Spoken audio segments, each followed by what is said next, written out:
Hello दोस्तों, कैसे हो? मैं हूं प्रहलाद शर्मा। आप देख रहे हो अपना यूट्यूब चैनल ओपेक एग्रीकल्चर ऑनलाइन। दोस्तों, अपन बाग में रेखांकन की वीडियो के बारे में बात करते हैं, जिसको बोलते हैं method of layout in orchard. दोस्तों, इससे पहले अपन ने 2 वीडियो अपलोड किए थे, जिसमें अपन ने पढ़ा था कि जो बाग में रेखांकन विधियां कौन कौन सी होती हैं। दोस्तों, हमने इसमें सबसे पहले जो बात की थी वो किसकी बात की? दोस्तों, वर्गाकार विधि के बारे में, जिसको स्क्वायर सिस्टम कहते हैं। दोस्तों, इसमें क्या होता है कि इसमें 4 पौधे मिलकर एक वर्ग का निर्माण करते हैं। दोस्तों, ये विधि सबसे आसान और प्रचलित विधि होती है, क्योंकि इसमें जो अंतरराष्ट्रीय क्रियाएं करना वो आसान होता है, यानी इसको बोलते हैं इंटरकल्चर ऑपरेशन। दोस्तों, दूसरी विधि भी होती है आयताकार विधि, जिसमें 4 पौधे मिलकर एक आयत का निर्माण करते हैं। इसमें अंतर क्या होता है वर्गाकार विधि इसमें कि इसमें पौधे से पौधे की दूरी कम होती है एंड लाइन से लाइन की दूरी ज्यादा होती है। दोस्तों, इससे अगली विधि होती है हेक्सागोनल मेथड या षष्ठभुजाकार विधि। इसमें 6 पौधे मिलकर षष्ठ का निर्माण करते हैं, 7वां पौधा इसके बीच में लगा दिया जाता है। क्योंकि दोस्तों, इस विधि का प्रयोग किया जाता है जहां से अमूल्य भूमि होती है, जो बाजार के आसपास जो भूमियां होती हैं, जिनकी ज्यामिति सेम नहीं होती, उन क्षेत्रों में या उस फील्ड में अपन षष्ठभुजाकार विधि का उपयोग करते हैं। दोस्तों, इसके अलावा बात की अगली विधि त्रिभुजाकार विधि, जिसको बोलते हैं ट्रायंगुलर मेथड। दोस्तों, इसमें क्या करते हैं कि 3 पौधे मिलकर एक त्रिभुज का निर्माण करते हैं। पहली लाइन में अपन जो पौधे लगाते हैं, जस्ट उसकी दूसरी लाइन में इन दोनों पौधों के बीच में पौधे लगाते हैं, जिससे एक त्रिभुज का निर्माण हो जाता है। क्या मतलब त्रिभुज का निर्माण हो जाता है। दोस्तों, इस विधि का उपयोग वहां करते हैं जहां पे जिस खेत की ज्यामिति सही होती है, यानी जिन खेतों के बीच में अगर रोड निकल जाती है तो ऐसे खेत की ज्यामिति खराब हो जाती है, तो इन फील्ड में त्रिभुजाकार विधि का उपयोग लिया जाता है। दोस्तों, इससे जो अगली विधि थी वो थी कौन सी? सीढ़ी नुमा खेती या कंटूर विधि, जिसको बोलते हैं समुच्चय खेती। दोस्तों, इस विधि का उपयोग है ना जो पहाड़ी क्षेत्र जैसे असम, मेघालय, मणिपुर, इन क्षेत्रों में जहाँ पे जो ऊंची नीची जो भूमि होती है, उन क्षेत्रों में अपन कंटूर विधि का उपयोग करते हैं। दोस्त, इसमें क्या करते हैं कंटूर बना दिया जाता है, यानी कि जो अपन ऐसे प्लेटफॉर्म बनाते हैं, अगर इन प्लेटफॉर्म की अगर ढलान 10% कम है तो इन प्लेटफॉर्म क्या बोलेंगे दोस्तों? वो कंटूर बोलेंगे। अगर 10 से 40% है तो इनको ट्रेंच बोलेंगे। अगर 40% ज्यादा ढलान है तो ऐसे क्षेत्रों के अंदर मशीनें नहीं चलती है, तो अपन उनमें खेती नहीं कर सकते हैं। दोस्तों, जो अगली विधि थी वो लास्ट विधि वो कौन सी थी? पंचभुजाकार विधि, पूरक विधि, फिलर या क्यूनेक्स मेथड, जिसको बोलते हैं पेंटागोनल फिलर या क्यूनेक्स मेथड ऑफ लेआउट। दोस्तों, ये भी एग्जाम की दृष्टि से बहुत इंपॉर्टेंट है, क्योंकि दोस्तों इसमें चाहे अपन स्कूल लेवल के जो एग्जाम होते हैं 11th 12th या जो यूजी पीजी जो एग्जाम होते हैं एग्रीकल्चर के कॉलेज या यूनिवर्सिटीज में, एंड दोस्तों इसका जो एग्रीकल्चर जो कंपटीशन एग्जाम होते हैं जैसे जेट, आईसीआर, यूपी, एमपी जो एंट्रेंस एग्जाम होते हैं, उनके लिए बहुत इंपॉर्टेंट है। क्योंकि दोस्तों, जो वर्गाकार जो विधि होती है उसका जो क्वेश्चन पूछा जाता है तो वो पंचभुजाकार विधि के रूप में पूछा जाता है। क्योंकि दोस्तों, पंचभुजाकार विधि और वर्गाकार विधि एक प्रकार की होती है।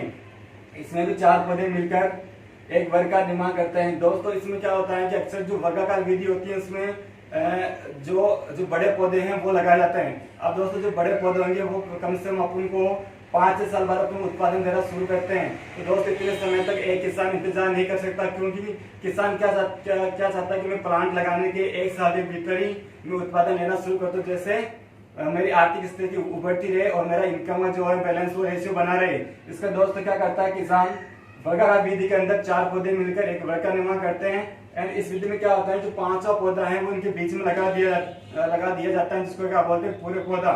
जब वो बड़े वर्ष 5 से 6 साल बाद में अपन उत्पादन देते हैं, तो उससे जस्ट पहले अपन उत्पादन लेने के लिए 5 से 6 साल पहले उत्पादन लेने के लिए अपन एक 5वां पौधा लगाते हैं, जिसको क्या बोलते हैं पूरक पौधा या फिलर प्लांट, जो अपन 1 साल के भीतर ही अपन को उत्पादन लेना शुरू कर देता है। जब मुख्य पौधा या जो बड़े जो पौधे होते हैं वो उत्पादन देना शुरू करते हैं तो अपन इसको हटा देते हैं। दोस्तों, ये जो 5वां पौधा होता है इसको क्या बोलते हैं? उसको बोलते हैं पूरक पौधा या फिलर प्लांट। क्या बोलते दोस्तों? 5 पौधे बोलते हैं पूरक पौधा या फिलर प्लांट। दोस्तों, जब मुख्य पौधा उत्पादन देना शुरू कर देता है तो इस पौधे को हटा दिया जाता है, यानी कि ये पौधा टेम्परेरी होता है, जिसको बोलते हैं क्या बोलते हैं दोस्तों? ये पौधा क्या होता है? अस्थायी होता है। क्या होता है? अस्थायी होता है, यानी कि इससे 5 से 6 साल तक अपन उत्पादन लेने के बाद में इसको हटा देते हैं, क्योंकि उसके बाद अपना मुख्य पौधा उत्पादन देना शुरू कर देता है, इसके लिए इसको हटा देते हैं। आप देखिए दोस्तों कि अपन पूरक पौधे के रूप में कौन कौन सा पौधा यूज कर सकते हैं दोस्तों, वो होता है कौन कौन सा? देखिए दोस्तों, बहुत इंपॉर्टेंट है कि पंचभुजाकार विधि में पूरक पौधे के रूप में कौन कौन से अपन पौधे उपयोग में लेते हैं। दोस्तों, पहला कौन सा है? केला। क्या है? केला। दूसरा कौन लेते हैं? पपीता। कौन सा? पपीता। तीसरा कौन सा है दोस्तों, वो है कौन सा, अनानास। कौन सा है दोस्तों, अनानास। चौथा कौन सा दोस्तों, वो है फारसा। दोस्तों ये जो 4 पौधे हैं वो अपन किस में यूज ले सकते हैं, ये जो 5वां पौधा है यानी पूरे पौधे के रूप में, अस्थायी पौधे के रूप में अपन इन पौधों यूज में या उपयोग में या इनके बीच में अपन उगाया जा सकता है 5वें पौधे के रूप में। क्योंकि दोस्तों ये जो पौधे होते हैं केला, पपीता, अनानास और फालसा, ये अपन को 1 साल के भीतर ही अपन उत्पादन देना शुरू कर देते हैं, जिससे एक किसान के पास इनकम का स्रोत बन जाता है। क्योंकि दोस्तों एक जो भी किसान होता है वो 5 से 6 साल तक उत्पादन का इंतजार नहीं कर सकता। ठीक है दोस्तों, इसलिए अपन 4 पौधे बहुत इंपॉर्टेंट है जिसको पूरे पौधे के रूप में अपन उपयोग में लेते हैं। अब दोस्तों बात करते हैं कि इनमें से सबसे अच्छा पूरे पौधा कौन सा होता है। यानी दोस्तों अगर आप पूछ लिया जाए एग्जाम में सीधा है कि पंचभुजाकार विधि में सबसे अच्छा पूरे पौधा कौन सा माना जाता है, तो दोस्तों आप कौन सा बताओगे। दोस्तों देखो सबसे अच्छा जो पूरे पौधा होता है वो होता कौन सा, पपीता। अगर दोस्तों बात करते हैं शुष्क क्षेत्रों के अंदर जहाँ पर अपन पपीता नहीं उगा सकते, जैसे राजस्थान की बात करते हैं, तो राजस्थान के लिए जो सबसे अच्छा जो पूरे पौधा होता है वो कौन सा दोस्तों, वो है कौन सा, फारसा। कौन सा दोस्तों, फारसा। मतलब अगर आप सीधा ये पूछ ले कि पूरे पौधे के रूप में सबसे अच्छा कौन सा पौधा माना जाता है दोस्तों, वो आप कौन सा बताओगे, वह बताओ कौन सा, पपीता बताओगे। कौन सा बताओगे, पपीता। अगर आपको राजस्थान का नाम देते कि राजस्थान के लिए सबसे अच्छा पूरे पौधा कौन सा माना जाता है दोस्तों, वह बताओ कौन सा, फारसा। दोस्तों ये दोनों क्वेश्चन बहुत इंपॉर्टेंट है, इसको आप अच्छे से याद कर लेना। ठीक है दोस्तों, अगर आपको ये वीडियो अच्छा लग रहा हो, ये कंटेंट अच्छा लग रहा हो, क्योंकि दोस्तों ये बहुत इंपॉर्टेंट है एग्जाम के लिए, दोस्तों please like, subscribe and comment करना ना भूले। ठीक है दोस्तों, ये थे पूरी इस विधि के बारे में। इस विधि में क्या क्या इंपॉर्टेंट है कि यह विधि वर्गाकार विधि के समान ही होती है, लेकिन इसमें एक पौधा जो इसके बीच में लगा दिया जाता है उसको बोलते हैं पूरक पौधा है, फिलर प्लांट, जो अपन को पहले साल के भीतर ही उत्पादन देना शुरू कर देता है। क्योंकि जो मुख्य पौधा होता है वो 4-5 साल बाद अपन को उत्पादन देना शुरू करता है, इसलिए यह पौधा एक अस्थायी रूप से लगा दिया जाता है। और जब मुख्य पौधा अपन को उत्पादन देना शुरू करता है तो उस पौधे को हटा दिया जाता है। ठीक है दोस्तों, और पूरे पौधे के रूप में अपन केला, पपीता, फारसा, अनानास का उपयोग कर सकते हैं या इनको उगा सकते हैं। एंड तो सबसे अच्छा जो पूरे पौधा होता है वो कौन सा दोस्तों, वो है पपीता। एंड जो राजस्थान जैसे शुष्क क्षेत्र है वहां के लिए कौन सा है, सबसे बेस्ट है वो है फारसा। ठीक है दोस्तों, ये इंपॉर्टेंट थे। ये थी अपनी कौन सी विधि, पंचभुजाकार विधि, जिसको फिलर प्लांट या क्यूनिक्स मेथड भी कहा जाता है। अब बात करते हैं इससे पौधों की संख्या कैसे ज्ञात करते हैं। तो दोस्तों जैसे अपन इसका यूज करते हैं तो जो बाग के अंदर रोड साइड में जिसका जो ब्लॉक होता है वो कितने हेक्टेयर का होता है, 1 हेक्टेयर का होता है। कितना होता है, 1 हेक्टेयर का। जिसमें इसकी लंबाई कितनी होगी दोस्तों, वो कितनी 100 मीटर होगी। कितनी होगी दोस्तों, 100 मीटर होगी। एंड दोस्तों किसी चौड़ाई वो कितनी होगी, चौड़ाई कितनी होगी दोस्तों, 100 मीटर होगी। कितनी होगी, 100 मीटर। अब ये 100 मीटर मिलकर कितना हो जाएगा दोस्तों, 10,000 वर्ग मीटर हो जाएगा, यानी 1 हेक्टेयर हो जाएगा। अब दोस्तों बात करते हैं, एक क्वेश्चन लेते हैं, उससे समझते हैं कि पंचभुजाकार विधि से पुनः पौधे की संख्या कैसे ज्ञात करते हैं। ठीक है दोस्तों, मैं इसको मिटा देता हूं। अब दोस्तों पुण्य से जो पौधों की संख्या कैसे ज्ञात करते हैं वो अपन पढ़ते हैं। देखिए दोस्तों, जो पंचभुजाकार विधि में जो वर्गाकार विधि है उसी के समान अपन पौधों की संख्या ज्ञात करते हैं, लेकिन इसमें अपन एक और जो प्लांट है वो ज्ञात करना पड़ता है। वो कौन सा है दोस्तों, की पूरक पौधा। कि इसमें जो मुख्य पौधे होते हैं उनके अलावा एक पौधा होता है, जो कौन सा, पूरक पौधा, उसकी संख्या कितनी होती है वो दोस्तों अपन अभी ज्ञात करेंगे। लेकिन दोस्तों जो उस मुख्य पौधे की संख्या वो अपन वर्गाकार विधि की तुलना ही या उसके समान ही अपन ज्ञात करते हैं। अब अपन एक क्वेश्चन लेते हैं वर्बली कि दोस्तों एक किसान अपने 1 हेक्टेयर क्षेत्रफल, कितना दोस्तों एरिया कितना हो गया, 1 हेक्टेयर क्षेत्रफल, कितने पे, 1 हेक्टेयर क्षेत्रफल पर आम का बाग लगाना चाहता है। किसका दोस्तों, आम का बाग, जिसके लिए वह पंचभुजाकार विधि का चयन करता है और लाइन से लाइन की दूरी वो लेता है कितनी दोस्तों, 10 मीटर। कितनी लेता है, 10 मीटर। एंड जो पौधों से पौधे दूरी वो कितनी लेता है दोस्तों, कितनी लेता है, 10 मीटर। तभी जाके एक वर्ग का निर्माण होगा। और अब ये दोस्तों ये जो लाइन से लाइन की दूरी वो कितनी हो जाएगी, 10 मीटर। एंड दोस्तों जो पौधों से पौध दूरी वो कितनी हो जाएगी, 10 मीटर। यानी कि एक किसान अपने 1 हेक्टेयर क्षेत्रफल पर आम का बाग लगाना चाहता है, जिसके लिए वह पंचभुजाकार विधि का चयन करता है और लाइन से लाइन की दूरी 10 मीटर लेता है और पौधों से पौधों की दूरी 10 मीटर लेता है, तो उस किसान को कितने पौधों की आवश्यकता होगी। अब दोस्तों इसको मैं मिटा देता हूं, आप नोट कर लेना ये डाटा। अब बात करते हैं कि जो वर्गाकार विधि है उसका फॉर्मूला क्या था अपने पास, वो तो एरिया बराबर क्षेत्रफल, यानी प्लांट बराबर क्षेत्रफल, वह कितने था, मीटर स्क्वायर। नीचे लंबाई यानी लाइन से लाइन की दूरी इंटू पौधों से पौधों की कितनी थी, मीटर स्क्वायर। ठीक है दोस्तों, अब अपने पास एरिया कितना था, 1 हेक्टेयर। कितना था, 1 हेक्टेयर, जिसमें कितने वर्ग मीटर होते हैं आप सभी जानते हो, 10,000 वर्ग मीटर। ठीक है दोस्तों, अब नीचे क्या आएगा कि लाइन से लाइन दूरी कितनी थी, 10।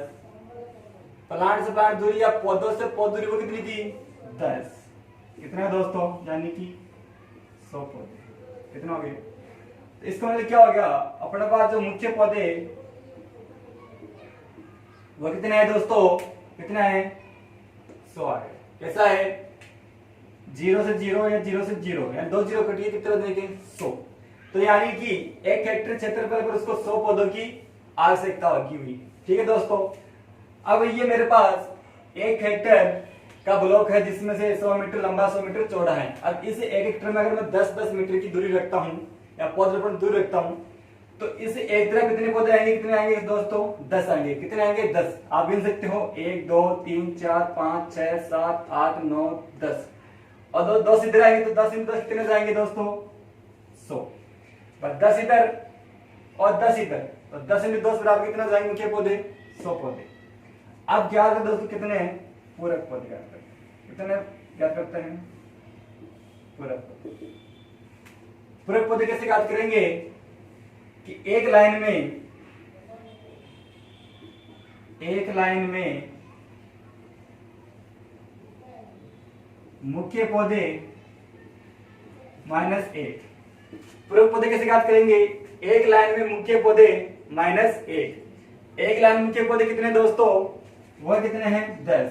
-1 बराबर कितने आगे, 9। कितने आगे, 9। मतलब इसका मीन्स आप यहां समझ सकते हो कि एक लाइन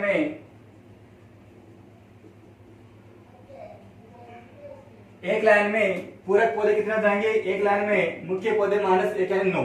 मतलब इस तरफ अगर 9 पौधे हैं तो इस तरफ 9 पौधे हैं, तो दोनों तरफ कितना जाएंगे, 9 into 9 बराबर कितने, 81 पौधे। ये हो जाएंगे कितने, कुल पूरक पौधे। अगर एक लाइन में पूरक पौधे कैसे बात करूंगा कि एक लाइन में लगे मुख्य पौधे -1, तो एक लाइन में कितने पौधे लगे हुए दोस्तों, 10 पौधे, तो -1 बराबर 9 आ जाएंगे एक लाइन में पूरक पौधे की संख्या। और कुल पूरक पौधे में ज्ञात कितने हो जाएंगे, अगर एक लाइन में 9 है तो दूसरी कितने में 9, तो 9 into 9 बराबर 81। कितना जाएंगे, 81 हो जाएंगे। अब बात करता हूं मैं कुल पौधे, कुल पौधे बराबर मुख्य पौधे प्लस पूरक पौधे। अब मुझे 1 हेक्टेयर में कुल पौधे चाहिए, कितने जाएंगे, मुख्य पौधे प्लस पूरक पौधे। अब मुख्य पौधे कितने कुल पास में 100 थे, 100 पौधे, और कुल पूरक पौधे कितने हैं, 81। कितने हैं दोस्तों, 81, यानी कि 100 + 81 बराबर 181 पौधे। मतलब उस किसान को अगर 1 हेक्टेयर में पंचभुजाकार विधि से आम का बाग लगाना चाहता है जिसमें लाइन से लाइन की दूरी और पौधों से पौधे दूरी 10 मीटर रखता है, तो उस किसान को 1 हेक्टेयर में 181 पौधों की आवश्यकता होगी, जिसमें पूरक पौधे भी शामिल कर लिए जाएंगे। दोस्त अगर आप इसे क्रॉस चेक करना है तो आप ऐसा ब्लॉक बना के इन सभी को काउंट कर सकते हो, तो वो कितना है टोटल 181 ही अब काउंट हो, क्योंकि अगर एक तरफ 10 पौधे हैं मुख्य, तो दूसरे 10 into 10 बराबर कितने जाएंगे, 100 जाएंगे। अगर एक तरफ 9 पौधे हैं पूरक पौधे, दूसरे कितने 9 होंगे, तो 9 into 9 बराबर कितने हो जाएंगे पूरक पौधे, टोटल 81। तो कुल पौधे कितने हो गए एक हेक्टेयर के अंदर, 181 पौधे। ये दोस्तों इस प्रकार से आप क्वेश्चन सॉल्व कर सकते हो। फिर भी आप नहीं समझ में आए तो आप इस वीडियो को रिवाइज करना, और इसको समझने के लिए आपको वर्गाकार विधि को जरूर समझना है, इसलिए इसको देखने से पहले वर्गाकार विधि को जरूर देखिए, जिसका लिंक मैं डिस्क्रिप्शन बॉक्स में आपको दे दूंगा। अगर दोस्तों आपको ये सब कुछ मैटर समझ में आया, अच्छा लगा दोस्तों, प्लीज लाइक, सब्सक्राइब और कमेंट करना ना भूले। दोस्तों इससे अगला जो वीडियो का वो कैसे होगा कि पार्ट 2 के अंदर प्रवर्धन विधियां कौन कौन सी होती है, method of propagation in plants कौन कौन सी विधियां होती है, वो अपन अगले वीडियो में डिस्कस करेंगे। ठीक है दोस्तों, मैंने भाग में रेखांकन वीडियो के 3 वीडियो बनाए दोस्तों, तीनों बहुत इंपॉर्टेंट है, तीनों रिवाइज करके देखना और कॉपी में नोटबुक करना। ठीक है दोस्तों, मिलते हैं अगले वीडियो में, धन्यवाद।